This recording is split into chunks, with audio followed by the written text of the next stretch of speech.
এখান থেকে স্টার্ট করি ভিডিওটা গাইস। এই যে প্রিপারেশন চলছে,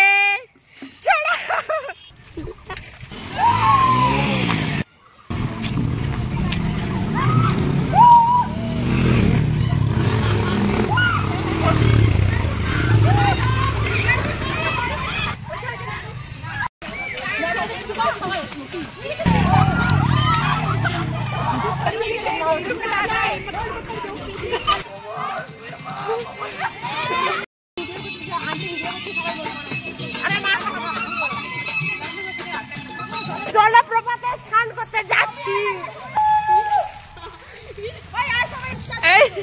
জল বের হচ্ছে সত্যি না, গা দাও ভালো রে, ভালো জল এগুলো আমরা ব্যবহার করি। ঠিক আছে, শঙ্করে সব রং উঠে যাবে। জলটা ভালো একদম।